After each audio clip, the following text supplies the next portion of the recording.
Bonsoir à tous et bienvenue dans ce nouveau numéro du Rouge et Blanc, un numéro avec le sourire car VA s'est imposé 2-0 ce soir face à Villefranche, des buts inscrits dès la 7e minute par Ilan El Hadari, deuxième but de la saison pour l'international malgache.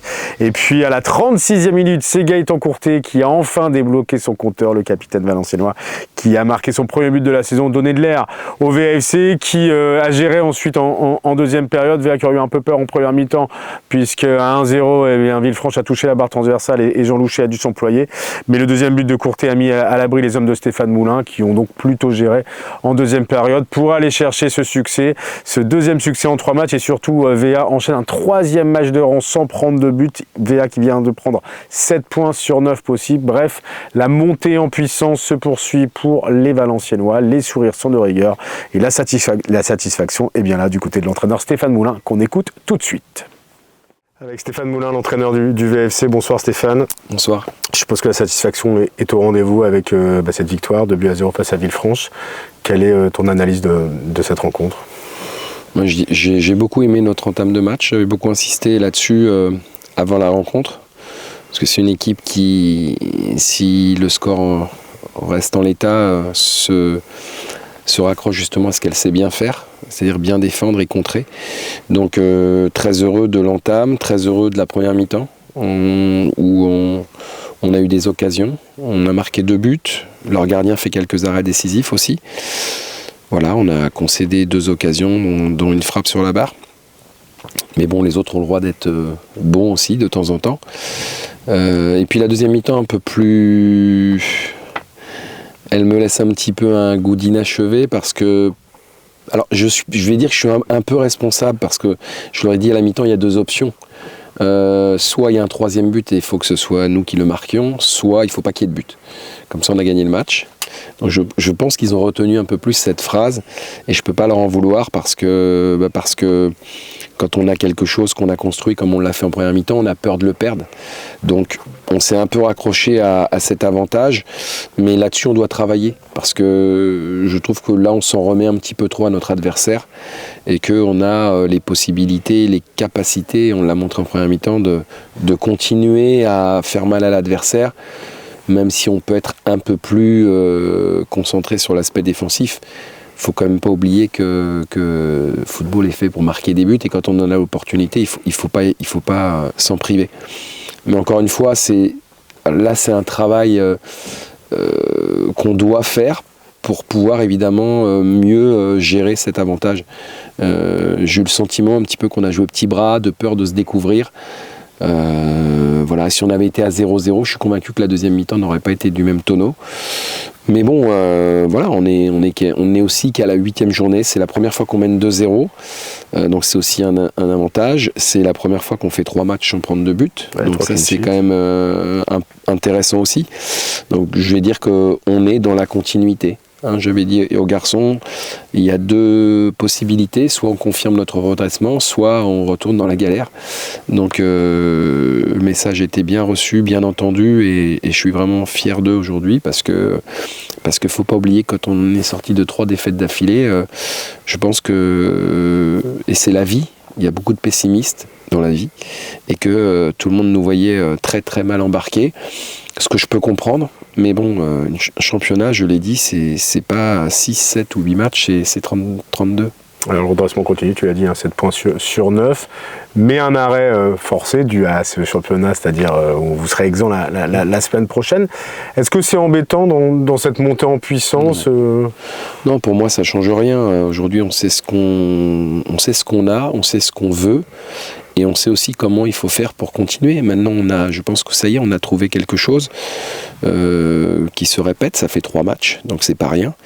Et puis là, ça va permettre aussi aux garçons qui ont besoin de temps de jeu, des garçons qui ont aussi un manque de confiance, ou qui jouent moins, ou voilà, on va pouvoir remettre un petit peu tout le monde à niveau sur le plan physique.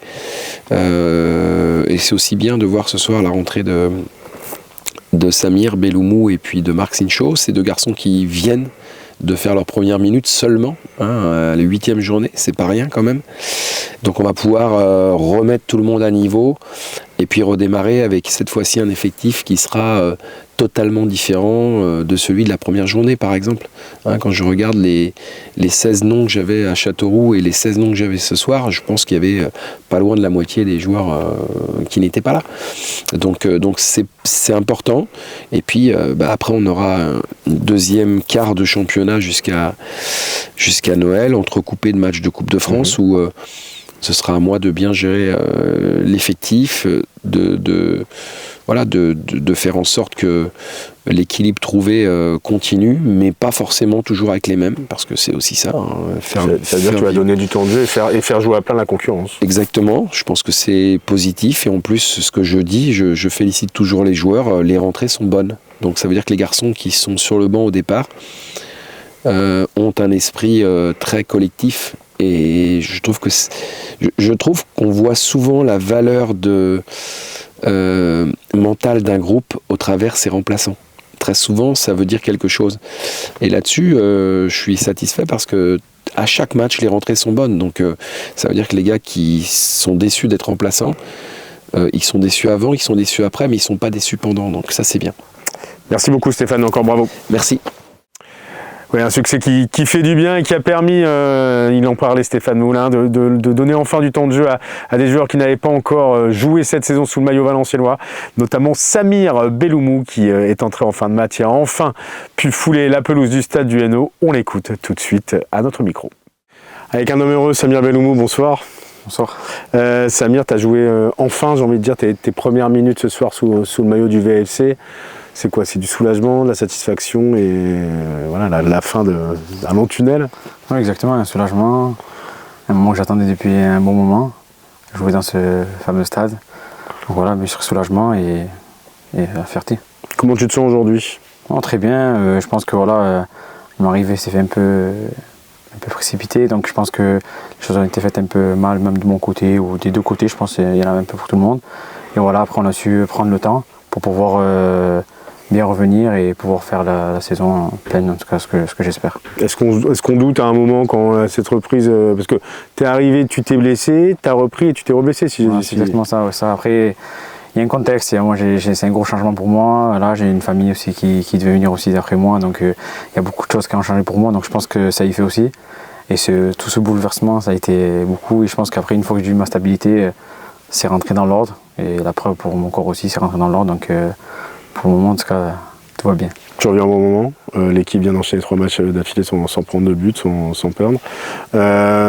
Comment tu expliques et comment tu vois toi cette montée en puissance de l'équipe? Je pense que le groupe a été changé, il y a 15 nouvelles recrues, le staff, un nouveau staff aussi, donc je pense qu'il faut du temps. Après malheureusement dans le football c'est compliqué de donner du temps, surtout on y voit beaucoup les résultats. Et bon, je pense qu'on a un bel effectif pour une nationale, franchement on a un bel effectif. Donc voilà, maintenant il faut laisser un peu le temps et la preuve, après seulement 8 journées, je pense que les résultats on les voit un peu plus. Donc voilà, je pense qu'avec tous ces nouveaux joueurs et les anciens joueurs qui font un peu la base de l'équipe, je pense que ça va prendre. Et voilà, on va essayer de faire le maximum pour aller chercher nos objectifs. Qu'est-ce que tu comptes apporter toi à titre perso dans l'équipe? J'essaie de m'apporter un peu mon expérience, que déjà l'année dernière j'ai joué en Ligue 2, j'ai fait cette montée de nationale à Ligue 2, donc j'espère ramener cette expérience, cette sérénité au milieu et cette petite touche technique au milieu. Soulagé ce soir? Bien sûr, très très soulagé et heureux. Merci beaucoup Samir, merci. Et puis évidemment l'autre satisfaction, c'est cette série défensive, cette bonne série défensive qui continue. 3e match de rang pour les Valenciennois sans prendre de but. Alors qui de mieux que Jean Louchet, le dernier rempart du VFC, pour en parler. On écoute tout de suite l'interview avec le gardien valenciennois. On est avec Jean Louchet, le gardien du VFC. Bonsoir Jean. Bonsoir. Jean, on va dire que la montée en puissance de l'équipe se poursuit. 3e match d'affilée sans prendre de but. Pour un gardien, c'est super ça. Ouais, c'est top. Franchement, je retiens surtout 7 points sur 9 possibles. C'est ça qui est vraiment top. Et après, ouais, c'est cool. De toute façon, Je pense qu'on le sait tous, mais pour avoir des ambitions, il faut avoir une défense solide en national. Et puis là, on est devant, on a su mettre les occasions, défendre super bien, mais tout le groupe, que ça parte de devant, Gaëtan, Marx, les attaquants, les milieux, les défenseurs, tout le monde fait un super travail. Donc forcément, pour moi, derrière, c'est beaucoup plus facile. Et on arrive à se procurer des occasions, que ce soit déjà la semaine dernière, que ce soit contre Paris 13, et là encore ce soir. Donc c'est super. Je pense que c'est mérité. Et pour la confiance et pour le groupe, c'est super. Il faut continuer sur cette voie. Ça fait du bien parce que vous avez relevé la tête après une période compliquée. On se rappelle notamment de cette défaite à Saint-Brieuc qui a fait du mal à la tête. Ça a été une prise de conscience? Ouais, après Samir, je l'entendais juste avant et je le rejoins aussi. C'est vrai que c'est compliqué pour tout le monde et nous les premiers, mais quand il y a autant de changements, 15 nouveaux joueurs, un nouveau staff, je sais que c'est difficile et que c'est compliqué d'entendre qu'il faut du temps. Et pour nous les premiers, parce que c'est hyper frustrant, mais je pense que dans tous les cas, il y a besoin de temps. Là, on sent que c'est beaucoup mieux. On est une vraie équipe. On défend ensemble, on attaque ensemble. On fait les efforts les uns pour les autres. Et je trouve que ça se ressent. Donc, faut continuer comme ça. Je pense que le petit temps d'adaptation et le rodage, il était normal. Malheureusement, c'est comme ça. Maintenant, en tout cas, j'espère qu'on est lancé et qu'on est sur quelque chose vraiment de beau et continuer comme ça, ouais, surtout. Si on revient sur le match, vous êtes mis à l'abri rapidement, mais l'air de rien, 1-0, ils ont une grosse occasion avec la barre, et puis bah, tu sors le grand jeu dans la foulée. Ouais, mais je trouve surtout que franchement, on a vraiment su se mettre à l'abri rapidement. On a été vraiment bon sur ce début de match. Des fois, c'est aussi les entames qui nous posaient un petit peu problème. Là, on a commencé vraiment fort. On a su concrétiser, donc forcément, derrière, c'est beaucoup plus facile. Quand on ouvre le score, franchement, ça nous fait du bien. Donc non, c'est surtout ça. Je trouve qu'on a été vraiment costaud, tout le monde. Et ça se sent, je trouve qu'on est beaucoup plus en confiance, qu'on est libéré. Et donc forcément, c'est positif pour l'équipe. Tu nous as fait un petit peu peur à la fin du match quand tu es resté au sol. Qu'est-ce que tu avais? Non, rien du tout, une petite crampe, mais rien du tout, rien d'alarmant. Tout est rentré dans l'ordre. Ouais. Vous allez être exempt la semaine prochaine, en pleine dynamique. Est-ce que c'est embêtant ou de toute façon vous n'avez pas le choix, mais est-ce que il n'y a pas risque de casser un peu cette dynamique? J'ai envie de dire raison de plus, il fallait gagner ce soir pour ça déjà aussi, pour pouvoir passer une semaine et en plus après c'est la Coupe de France, donc passer 2 semaines plutôt tranquilles, pouvoir travailler en confiance, en sérénité et dans la bonne humeur aussi, parce que forcément les résultats positifs, c'est ça qui amène les sourires. Donc là on va pouvoir en avoir encore, même si le groupe vit super bien, il y a un super groupe, donc ça c'est cool, mais c'est le football, faut gagner. Donc là le fait d'avoir gagné, je ne sais pas si ça coupe l'élan ou pas, en tout cas c'est bien parce qu'après le match de coupe on reçoit Concarneau encore chez nous, donc c'est plutôt positif. Et puis on aura la réponse contre Concarneau et la coupe aussi avant.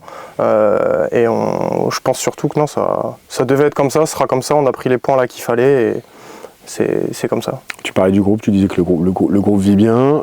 Sur le terrain, on sent que vous commencez vraiment à vous découvrir. C'est pareil aussi en dehors des terrains, vous commencez à créer quelque chose? Ouais, mais encore une fois, c'est vraiment, il y a beaucoup de joueurs, de nouveaux joueurs, je crois 15 nouveaux joueurs. Faut aussi eux qui prennent leur marque, qui s'adaptent. Nous aussi qu'on puisse faire les choses pour qu'ils se sentent à l'aise, qu'ils s'intègrent bien. Donc si, et je pense de toute façon le terrain trompe pas, ça se voit sur le terrain que on se bat tous et qu'on est vraiment une équipe, et donc forcément non c'est cool. Je pense qu'il y a vraiment du positif et il y a vraiment des bons mecs, et donc je suis super content pour que le groupe puisse bien vivre à travers ces résultats positifs surtout. Merci beaucoup Jean, encore Merci. bravo pour cette belle victoire. Merci à vous. Et on va désormais passer au résultat de cette 8e journée du National. Châteauroux s'est imposé 2-1 face à Caen. Dijon s'est imposé 3-0 face à Concarneau. Aubagne est allé gagner 2-0 sur la pelouse de Fleury. Match nul 1 but partout entre Le Puy et le Paris 13 Atlético. Orléans a disposé de Saint-Brieuc 3-2. Rouen, le leader, s'est imposé 1-0 face à Bourg-en-Bresse. Et QRM, c'est la surprise, a gagné 2-1 sur la pelouse de Versailles. Au classement du National après 8 journées, Rouen est leader avec 17 points, 8 matchs joués. Deuxième, Sochaux qui était exempt ce soir, 13 points, 7 matchs joués. Troisième, Versailles, 13 points. Quatrième, Dijon, 13 points. Cinquième, Orléans, 13 points. Vous voyez, c'est très serré. Sixième, Aubagne, 12 points. Septième, Châteauroux et le VAFC, 11 points. Ça veut dire quoi? Ça veut dire que Valenciennes n'est qu'à 2 points du podium. Mais vous le savez ici, pas d'enflammade. On continuera à scruter évidemment le classement la semaine prochaine en spectateur puisque VA sera exempt et verra donc tous ses adversaires directs jouer lors de cette 9e journée. Le VFC qui reprendra la compétition le week-end du 10 et 11 octobre avec l'entrée en lice en Coupe de France, le 5e tour, dont le tirage au sort aura lieu, il me semble, mercredi 1er octobre. On sera fixé sur l'adversaire du VFC. Quant au championnat, eh bien, ce sera retour au Stade du Hainaut le 17 octobre face à Concarneau. Un match pour lequel vous pouvez déjà prendre vos billets. Je vous conseille de le prendre puisque ce match est en happy early. Alors happy early, c'est à l'anglaise, mais ça veut dire que plus vous y prenez tôt, plus vous aurez des places les moins chères possibles. Les places sont à moins 50%. Vous écoutez bien, moins 50% jusqu'au 3 octobre. Alors c'est le moment de prendre vos places pour le prochain match de championnat du VFC à domicile au Stade du Hainaut.